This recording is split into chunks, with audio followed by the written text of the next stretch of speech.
Where? Oh, here we go.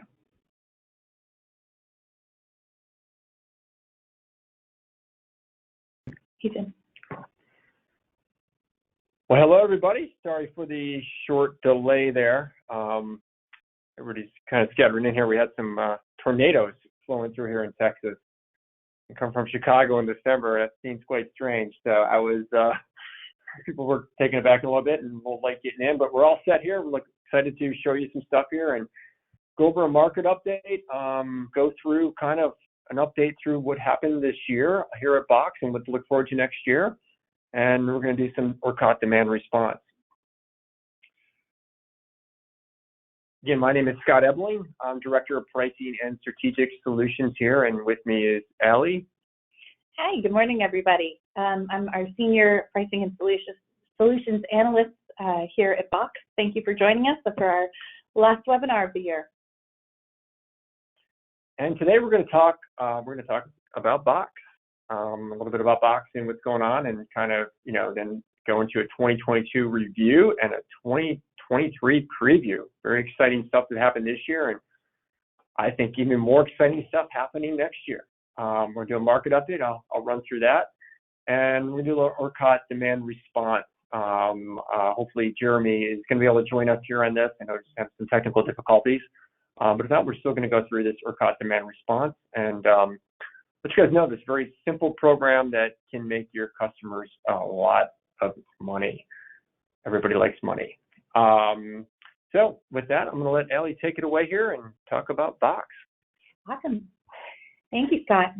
So for everybody who is not familiar with Box yet, maybe you're not a Box broker yet, but you're checking it out and you're interested, Box is a master energy broker. We serve independent agents and energy brokers and consultants all over the nation. We're licensed in every state and have relationships with every major energy retailer. As you'll see, I think on the next slide, we've got some of those brands available. Here we've got our territory map, basically power and gas nationwide. And this slide we're looking at has all of those retailers that I mentioned. So you'll see several names. If you're in the energy industry, you'll be familiar. And even if you're not, you'll know Direct Energy, Constellation, NG, Champion, several of our brands. Box represents an enormous amount of business to all of those brands. We're a very high transactional shop. We're a high volume broker. So we would love to be able to put those relationships to work for you guys and come up with some creative solutions on our side, from our strategic solutions team. Yeah, we're a top tier supplier for all these. So with that, we are able to negotiate a little bit better terms and prices than normally most other broker service companies like us would be able to do, including brokers. Go ahead, Allie, take it away. So right here, we've got our 2022 in review and our 2023 preview. It has been an awesome year here at Box. We have closed over $4 billion with a B. That's billion? Billion. Wow. Geez. Total term kilowatt hours, over 59, almost 60 million terms. And we've worked with over 367 active partners to get those deals closed. So we are grateful for every single partner, for every business that we represent that makes up those numbers. We're thrilled. So congratulations, everybody. Great job. This has been a great year. 2022 in review, we had some big things happen. We got a new office space. You'll see a couple of those pictures right there. We're actually in the biggest conference room, both Scott and I are for this webinar. We added 19 new Box teammates. You'll again see some of those in the picture. We are happy to have all of them. So Box as a company, definitely growing. We launched our Strategic Services Division, headed up by Mr. Scott Ebeling here on this call, where we're doing deep dives into contracts. We're coming up with creative product structures. We're negotiating very custom contract language depending on the need of the customer. Again, happy to put all of our energy expertise and our relationships to work for you guys, for our broker partners. We also launched our Renewal Services Group. So if you guys are active in the broker space, and you're looking for basically someone to take the reins and get yourself onto autopilot, managing renewals, if you're not managing those renewals, then you're losing money. It is so much easier to renew a customer that you've got than it is to go out and acquire a new one. we are here to help you manage that business, no matter what you need, whether that's automating your renewal process, just coming up with those queues, help with outreach, anything. So just wanted to plug that there. And then we also added a lot of services this year. So Utility Data Box, our energy monitoring, reporting, and invoicing platform is available for customers using $1 million and up. We are also coming out, I think, going to roll out that as an a la carte service soon. So if you guys are interested in energy and reporting, definitely let us know.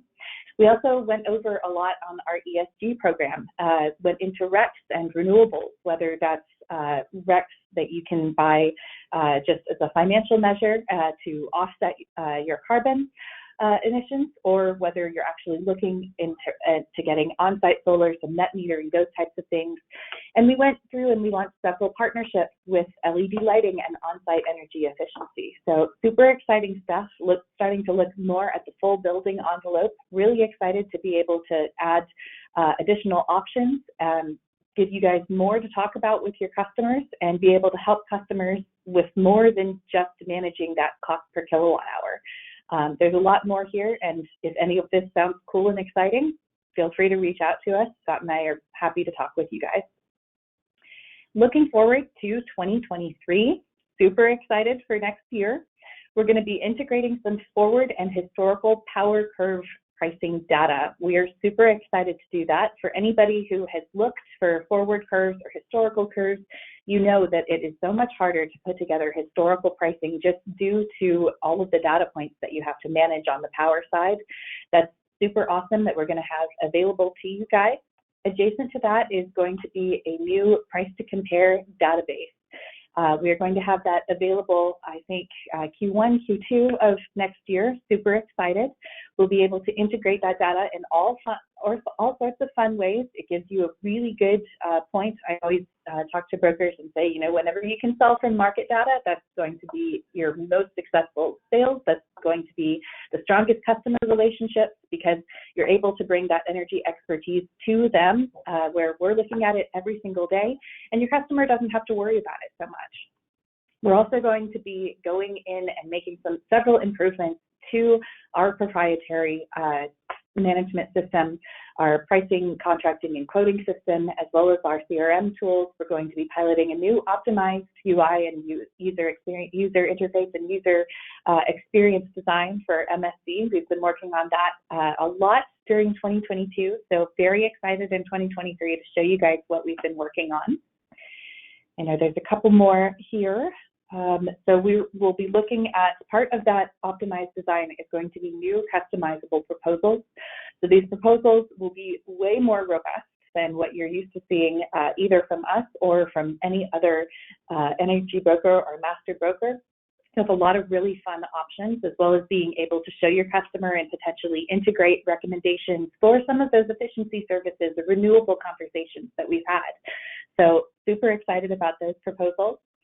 And then as we look into 2023, regardless of the growth that we have had this year, we are still growing. We are looking at some really good numbers next year. We have very ambitious goals. So if you're interested to be a part of a growing organization, you want to get closer to Box and you want to come join our team, definitely let us know.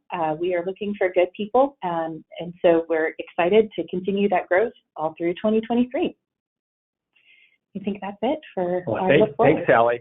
Yeah, I think the big part here is we are not stopping our growing, our evolving.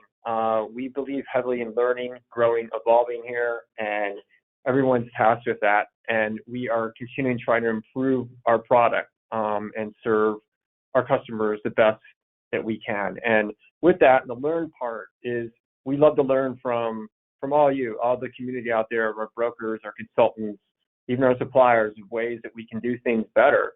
And ideas and thoughts, please submit them. Give them to Allie, myself, your account manager. We really appreciate those. We highly value that. And so moving on here, we'll give a market update here. And again, same kind of thing. We're going to talk a little bit about a year in review. And you see these natural gas prices, the 2023 strip. So this is the prices, average prices for 2023 for January 2023 through December 2023. But it's looking at how those prices moved all year this year. This chart is just the past 12 months, or just, from beginning of the year till December till last Friday. Obviously, these prices are probably up another like this strip here is up about 30 more cents since Sunday night. But so it's been moving and moving and moving. And I'll tell you, the really craziest thing here is, you look at this chart here and you can see these waves, big move up in the throughout the year and beginning. That was all the rumblings with what's going on with Ukraine and LNG crisis that was going to happen, where our gas prices are going to go over there. It's going to elevating hugely the risk here in our country of if there's a fighting for those molecules at the same price basis on margin that Europe is paying in gas, and gas taking up over there 10x what was over here. And then the fall there in the spring was that's when Freeport came offline. Funny, I was expected to come offline really for a few weeks at first, and then it was possibly basically got all intertwined here with this chart. You can see different times. Then we hit up the fall, and you hit that peak there in September, and then the weather started turning relatively perfect, and it's really been relatively perfect, up until now. And although the forecast is changing, we'll get to that. But one interesting point here: 41 days that the front month price rose or fell 7% more in a day. That's a record. That is a brand new record since records all time. I mean, so this has been definitely an historical volatility year, the most volatile year on record in what is commonly, I guess power is considered the most volatile commodity, but gas is right there with it. So one of the most volatile commodities in the world. This is the most volatile year for that most volatile commodity in the world. So crazy year, and that can continue through next year. Again, same kind of chart here. Prices, historical power prices, 2023 strip, see different zones. Same kind of movement here. As you see, same kind of price movement, although ERCOT isn't having as big of a jumps here and there. We didn't really have the summer prices explosion that we should have probably likely had, considering the fact that it was a very warm summer here, and we didn't have huge winter prices as well. So the volatility in the spot market in ERCOT wasn't there, and it's carried over to where it kind of temper the prices down a little bit over there as far as the pricing compared to some other hubs.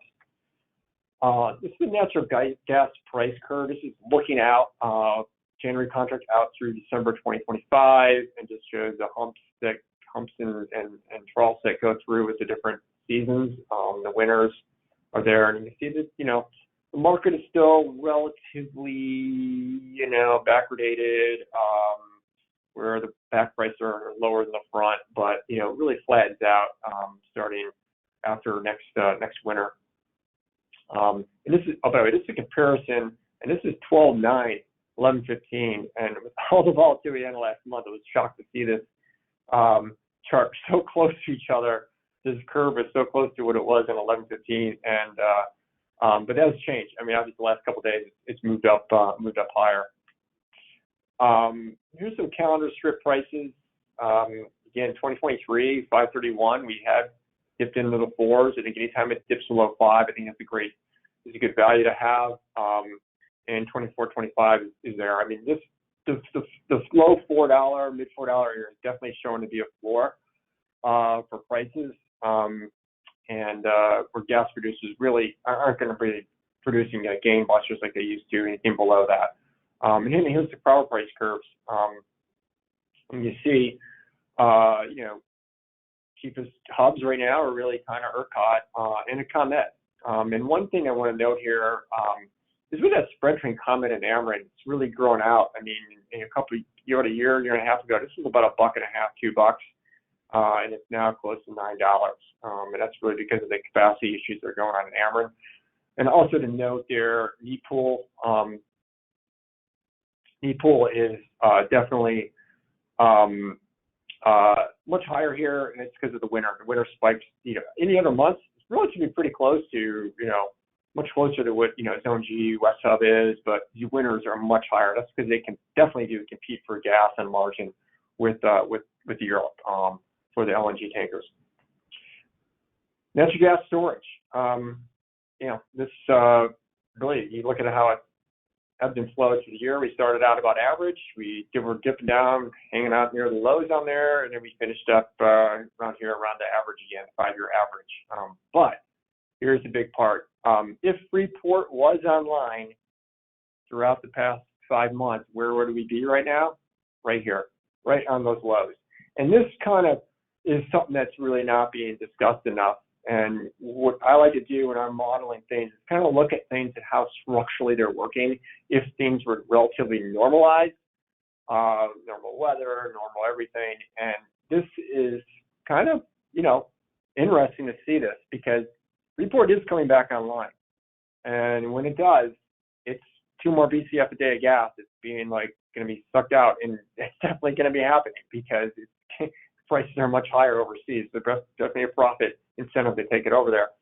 And we're not even talking about if Freeport was online and we had a, kind of a colder start to the winter, or maybe a normal start to the winter, and maybe, a little more heat that continued through September or something. We'd be definitely a 10 handle probably in front months right now. So that's that story. This is the winter fear gauge. This is just kind of March-April spread. This is where everybody thinks about how this chart will go up when the pricing is going up. And this is definitely showing how 2024 is probably about even now after the last couple of days. 2024 is definitely taking over as what people are looking more for, where the storage issues can get more entangled. As we discussed, the Freeport thing is there, but this thing's moved all over as well. I mean, look at even the last month. It's seen, so the last call, like I said, 70 cents up to $1.40. Now back down to like 68. Probably really today, it's probably closer to 90. I haven't looked at it this morning within the gas market movement, but that's about where we're at. This thing is a very volatile thing. This is where you can tell where everything's at. It's a common spread that traders trade and spread on. Winter, it is finally appearing. This is why we are having this big market movement. And this is why if this shifts, anytime next couple of days, and we see this at the beginning of January, it turns into being normal. I'm not even talking about above normal, even normal. Gas is going to go back down $1.50 in the front. This is just how it's going to be. This purple blob here is well below normals. This means probably in Chicago on Christmas, where I'm at, is probably going to be in the teens. So I guess I won't be barbecuing on Christmas outside. So hanging out in my lawn chair. But it's going to be, this is cold. This brings in finally winter's here, and people are looking at this like they have no idea really what's going to happen past this 8 to 14 day. And this could get worse. It could get better than this 8 to 14 day. It could get, and as this extends out and looks in January, this could normalize. It could extend. As this extends, it could, keep getting prices up. But this is what's going to be the big mover in pricing over the next month. Production growth. Again, we've had a nice, production growth here over time. You can see this chart though, the delta of the change, its rate of change, is definitely is stalling, and you're seeing this here. There's not much growth from here for next year in production. Yet we have Freeport coming back online. We have more consumption coming on, and we have more LNG coming in through over the next couple of years. So exports coming out. And this is concerning. And one of the big reasons why here is just because of the climate right now for these companies is they're just really kind of not really drilling much more. There's also this, the pipeline capacity, it's constrained. You can't really ship it out. Why are you going to drill if you can't ship it out? This could, I actually think if we don't get much change here, this could actually drop back down to like 97, 98. We're at 100 right now. And that could cause some issues. These are all just things out here that could be major issues. And then just going into some other noteworthy items here. First of all, U.S. trade law, it's really just kind of comes into China, where there's issues with kind of with the labor, the conditions of the labor at these plants, but making the solar panels. But there's some rules on what can come from these areas, and it's really inflicting some havoc on the solar panel supply, reducing supply by about 80%, causing delays and cancellation of projects, which is really, this revolution of getting solar is really really stalling this out. There's incentives to put it in, but you can't put it in unless you have the material. And the recently passed Inflation Reduction Act is expected to greatly increase battery storage adoption. Now, again, that's great, but we got to get the materials. We got to manufacture the batteries, but there's incentives here to really kind of get these and going online. And then again, this is going to be great for the grid eventually when it does come online, but it's not going to be overnight. Like all of a sudden we have, 50 gigawatts of battery storage available in the next year. Freeport LNG terminal is now expected back online in March. I think they're trickling some out now. It's going to be fully back online though in March. This is probably the date it's coming online. And with that, I think the last time we talked was December. This is helping out again, 2 BCF a day. That's going to be another extra 150 or so BCF that we're going to keep in storage because of that. And this finally, power price charge. These are available by request. Just ask your account manager, whoever, ask us, ask me, ask Ellie. These are available by request for anybody that wants these. We can customize some of them with some of our data until we get it back online, up on our MSC. But yeah, just ask. We can get these and you look savvy in your presentations by talking about something besides showing up gas charts, because these charts aren't readily available out there in the market, obviously, but we do have them available. And that's, this is growth and strategies here. We talk about it all the time, but I love to remind everybody, one, just always be disciplined. Consumers are not taking a long position. They are covering a short position. They are not, because I hear all the time, like, I don't want to go long to market. I don't want to get long. Like, no, you're not making a trade here of initiating a position. You have a short position naturally because you are a user of the commodity. So remember that when you're doing that, and short positions are extremely dangerous, especially in volatile markets. So risk manage appropriately. We really are good at doing contracts, and we know the suppliers that are doing well of percent hedges. So you cover 25%, 50% of your load for a certain term, and you can kind of like get a piece of the game, piece in the market in a certain area. Set a strike price. Good way. Again, we have these big dips. Bam. These are the ones that take advantage. This is improve your chances greatly, just because otherwise they have to set a price at the offer price of the market, because that's where they can know they can buy at. But if they can just put a price out there because you have a strike price and the market dips, you're much more likely to be a hit. And just hedge something, take advantage of drops, hedge a partial percentage of load, and you can do the remainder later on. So with that market update, we're going to go now into ERCOT Demand Response.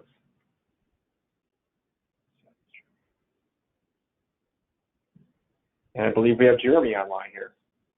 Jeremy? Hey, Scott, can you hear me okay? I sure can. Yeah. Awesome. Glad Thank you. She's joining here. So I'll let you take it away here and talking about demand response and I guess the basics here first. Awesome. So my name is Jeremy Ellis. I'm on the national account team at C-Power, and we are a partner with Box and help with the team over there bringing demand response services to customers across the country, all the deregulated zones and some additional regulated territories as well that if you're ever interested in, we can kind of, dig into that as well as some other programs. So, as Scott mentioned, some of the noteworthy items there, as more battery storage comes online and things like that. So there's lots of ways that you can help your customers participate in demand response. So just real quick, the basics of demand response. It incentivizes businesses to reduce usage during emergency peak demand events. So basically, that amounts to when the supply of capacity on the grid is outstripped by the demand. One of the first ways to accommodate this is to basically become a virtual power plant and curtail power. And that can be done in a myriad of ways, either through active curtailment, generators that are, qualified generators. It could be through control systems where you can cycle HVAC and lighting, pre-cooling on freezers. There's lots of ways that you can, find ways for curtailment with your customers. We do have an engineering team that can help dig into the weeds with your sites and your facilities and their staff there. Oftentimes the biggest objection to participation in demand response is, well, hey, I can't shut down. I'm a plant manager. I'm tasked with, meeting these numbers and production schedules. The one thing to keep in mind is it's not a, full shutdown. There's really ways that we can find curtailment in facilities that will allow for, operations to continue, but alleviate some stress on the grid and earn some money. So that's the second point. Participants can save money and help support grid reliability, reduces the need for power plants to use fossil fuels. So when a company has sustainability initiatives and goals, this is a great way to accommodate those and to help fund those with the money that's earned through demand response. And most demand response programs are easy to join and do not require significant changes to a business electricity use. And one added thing on there is there's no cost or out-of-pocket penalties to participate in these programs. If a customer signs up for the program, there is no cost. If a customer is unable to participate in an actual event, there are no, out-of-pocket penalties. My company, C-Power, we wear all the risk for that. So really, it is a win-win situation. So, Scott, if you want to go to that next slide there. So specifically talking about demand response down in Texas, there's a couple different programs there, but really the basic program that a majority of our customers participate in is the Emergency Response Service Program, or ERS program. And basically, as it's shown there, customers can earn up to $7,000 a year for every 100 kW in reduced demand. So it is substantial. So you can find, just a little bit of curtailment there, for each site and customers, and they can, earn a nice chunk of change there. So the minimum count size is 100 kW demand reduction, but we can aggregate that. So for instance, we have a lot of big box stores, for example, that can only reduce, 15 to 20 kW per store, but we can aggregate those to get over that 100 kW threshold and put sites together there.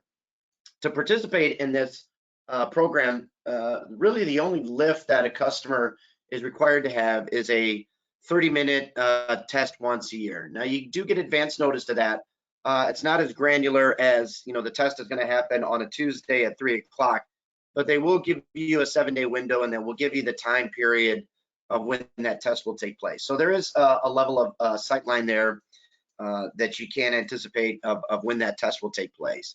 If you don't pass that test, they'll give you a month to participate in that test again. And then if not, you'll have to wait till the next season. Once you complete and pass that 30-minute test, you're good to go for that program year. The program year is actually divided up into 4 seasons. So right now, we just started the winter season. So that goes December through March.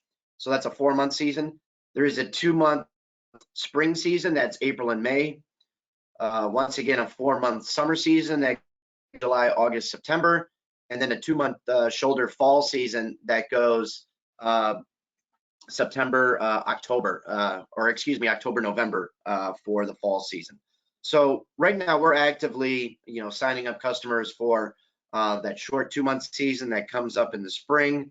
So the deadline to get signed up for that goes all the way into March. So if you have customers, we can actively talk about that and look at enrollment there. Typically, there isn't any events. As I'm sure all of you can remember, there was the Winter Storm Uri event back in 2021. But typically, it's less than, on average, less than 1 event a year. So really, the lift is if you can participate in that 30-minute test, more or less you're getting paid to be available in the case that there is an actual event or extreme weather situation down there. And oftentimes you'll go a whole year without having to participate at all. If a customer is passed the test and they're going to get revenue paid out to them, that revenue is paid out quarterly, and they're unable to curtail during an actual event, the way that the penalty works is that there's an offset of that revenue. So there could be a percentage reduction based on if they were able to curtail or not, if they were able to curtail but not at the full amount that they had tested at. So again, the worst case scenario is that you just don't earn any money there. Again, customers are not responsible for any out-of-pocket costs, and they'll never owe any money there. So qualified and permitted backup generation can be used. So, excuse me, if you have customers that have generation assets, we can work with their team there. It's a real simple process that we can get those generators qualified, and then they can participate in demand response. So oftentimes, sites have to test those generators once a month. Those site tests can be used for the actual curtailment test as well. So, if you have customers with generators, very easy way for those customers to monetize those assets, to participate in a demand response program, and to help alleviate stress on the grid and be a good steward of the grid there. So, just the way that the sales process works real quick. If you've identified a customer that can do it, you really don't have to jump in the weeds at all. It can be an introduction call with us. We can do a lot of the legwork there, give you a revenue estimate, do an engineering study. We can even do a site visit. We have engineers that are available in ERCOT as well as the other deregulated zones. So we want to be the experts there, take that off your plate, and help you bring value and increase stickiness to your customers. So, Allie and Scott, thanks for the opportunity to talk to the team today. Appreciate it, Jeremy. And so what's the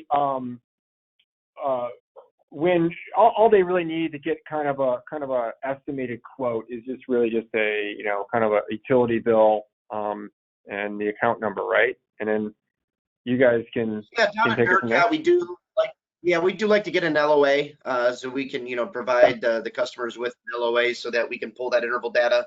The LOA is something that we do need to have on file at some point anyway, due to the fact that when there's an actual dispatch, we need to communicate with the customers on behalf of the utility.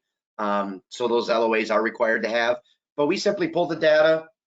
We take a look at that interval data, where it falls inside of the 8 time periods in the ERS program. And then we can, put an estimate together based on, a 25% reduction, a 50% reduction. And then once, we have some numbers together, we can engage with the site itself to, figure out a curtailment plan and strategy as to, how to find ways to reduce KW on site. Awesome. And appreciate that, Jeremy. And so let everybody know, just work with your account manager or contact our strategic solutions teams, Allie or myself or Trevor, and we can arrange to get this going. We've done a few of these, and it's pretty seamless process to get it going and get checks starting to get sent out to the customer. I mean, the customers really are very thankful to agent brokers for introducing this program and getting them going on it, because this is money. I mean, let me give you an example here. That's $7,000 a year for every 100 kW reduced demand.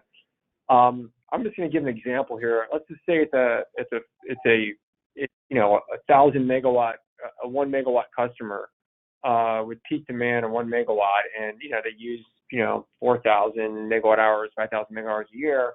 If they're able to just cut 200 kW there, that's equivalent to almost $3 a megawatt. And gosh, how do we all just scratch and claw to get $1 or $2 in negotiations or watching price movement?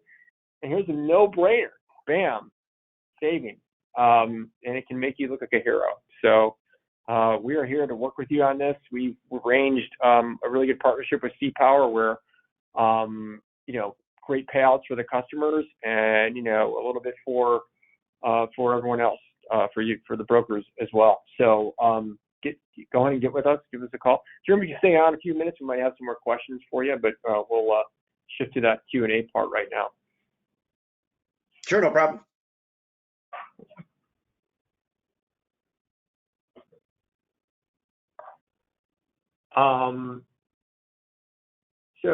First question here is, do you think a broker can give a better rate than what customers are getting from your utilities company? It depends on the utility, but absolutely.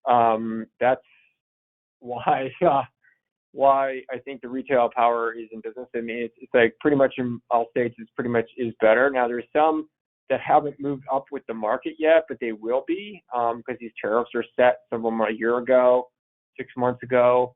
But the ones that are getting reset, we're seeing some that are getting reset here, and they're showing, a solid, 3,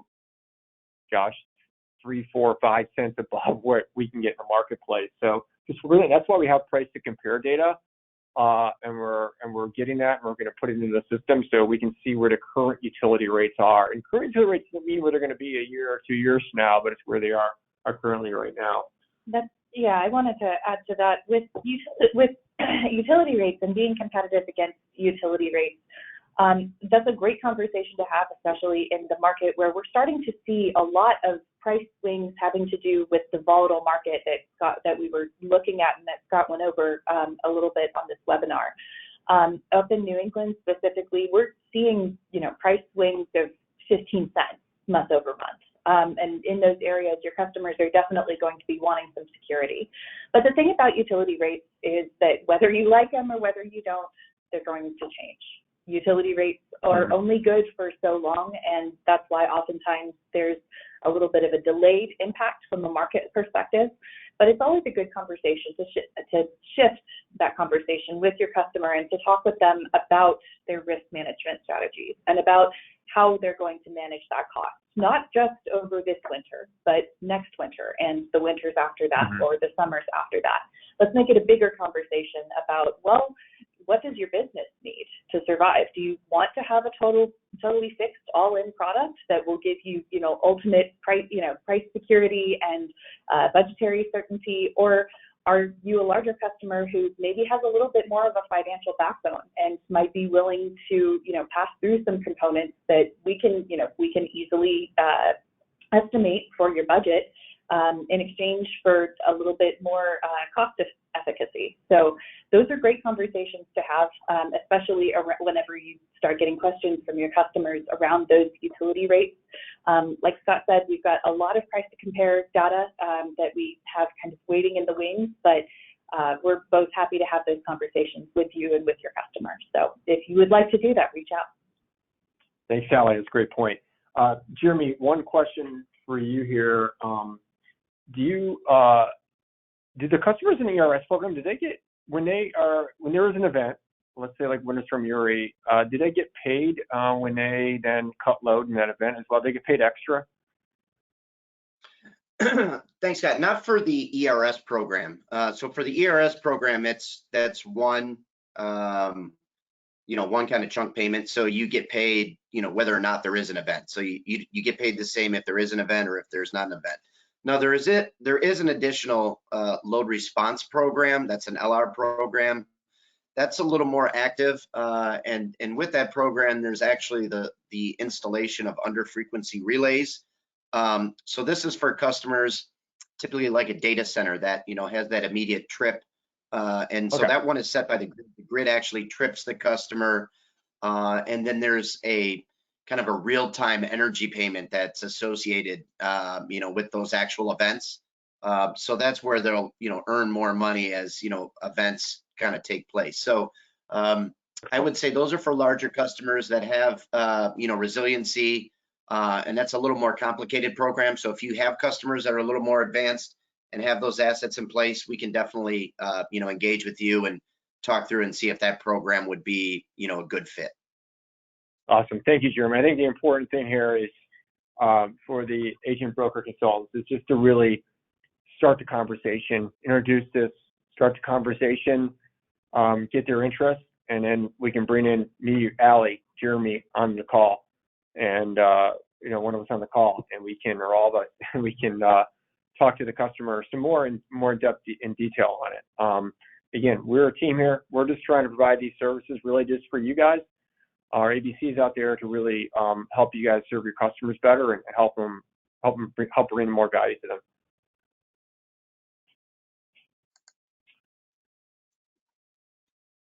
And so one more question here: how are brokers able to provide sharper prices than utilities if you get it from the utility itself? The power doesn't come from the utility. The power comes from the wholesale market.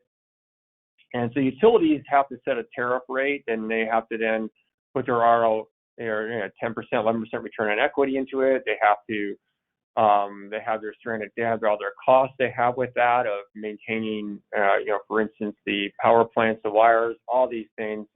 So being able to go out in the marketplace, we can find power cheaper than what necessarily they need to provide based off of what their long-term costs are and their control of their plants. For instance, if there's the grid price is X because all these other things are on there, the merchant plants, the plants that the utility does not own, it can become in much cheaper. And so we're suppliers in a sense, retail suppliers are buying from that wholesale market, not necessarily what their assets are producing like a utility would. So that's it with the questions. If there's any more, send them in. If there's a couple more stragglers out there, I'll, like I did last time, me and Allie try to answer all of them, get back to you in the next few days. And if you have any further questions, reach out to your account manager, reach out to us. We'll love to answer them. But otherwise, looking forward to next month with you guys. We just want to wish happy holidays, everybody. Here's a picture. We had a little, ugly sweater day yesterday, and we took this picture here. We just want to wish everybody a happy holidays, have a safe time, enjoy your family, friends. A little bit, downtime coming up and relaxing and rejuvenating and getting ready for a great 2023 here. But best wishes at all, and thank you. And again, we just want to express our gratitude, our deep gratitude here at Box to everybody for your business and trusting us with helping you guys grow your business. Take care. Thank you, everybody.